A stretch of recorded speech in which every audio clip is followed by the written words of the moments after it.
This isn't really my last talk on games, violence, media, as well as just the industry in general. I mean, obviously, I tried to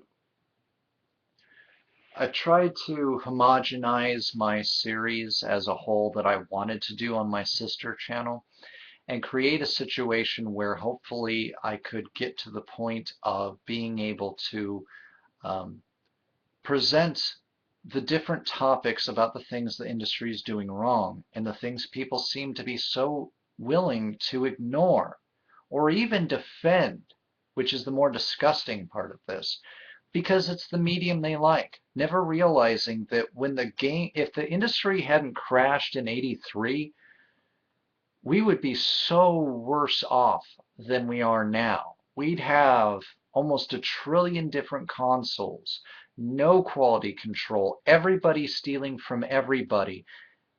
You wouldn't, the Marios, the Zeldas, the kill zones, the name favorite franchise here would be buried under a sea of clones with almost no way of telling what's a quality game, what's a quality system, what's a quality anything. The industry had and did crash in 83. And you know what we got out of it? Nintendo. The Nintendo Entertainment System, the N64, the Super Nintendo, Sega, becoming a bigger, bolder, better, player in all of this, and then that whole rivalry, which isn't like the stupid console wars we have now, but I digress. This is why, as much as I've loved the industry, I would love to see it crash, and I'm not the only one who's talking about it crashing anymore, which does fill my heart with a little bit of hope for humanity when it comes to this luxury thing here. But there's this great article up on Kotaku about how people just defend this industry in part by just saying, well, it's a money-making industry. And here's why that doesn't work too well. Stop trying to use "companies exist to make money" as an argument. Just stop. You've expressed an opinion about something, maybe DLC, maybe DRM, maybe microtransactions or online passes. Oh, I forgot the online passes. How could I forget? Something controversial where it's clear that the company is taking advantage of customers. You have worries. You're upset. Enter the apologist gamer, here to invalidate your concerns. Well, companies exist to make money, they'll stupidly say, as if that fact wasn't obvious, as if it excuses something a company is doing, as if you don't have the right to be upset about it even though it affects you.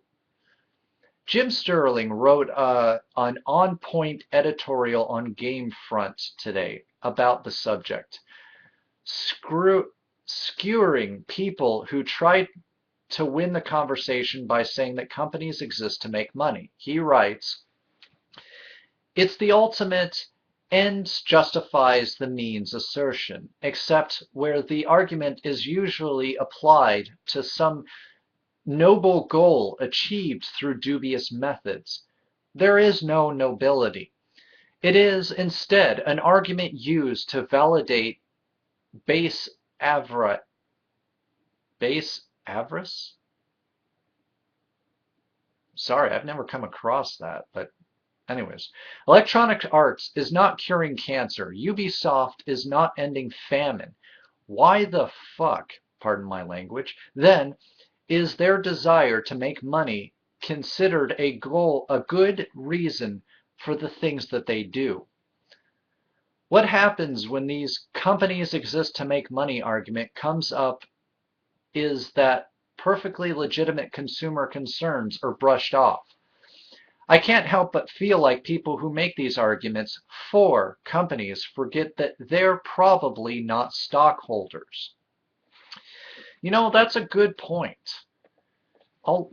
the rest of the article's down in the underbar. You can read it for yourself. But you know, this is what I've heard when people talk about, well, we can't tax the rich because these people seem to have it in their minds that they have any ability in this day and age and in this economy and in this job market to become rich. So they want to protect the rich simply because they live under the fallacy of an idea that they themselves will one day become rich. I'm not saying it's not attainable, but with this population and amongst other factors, some of which will be talked about later in tonight's broadcast, it's just not feasible.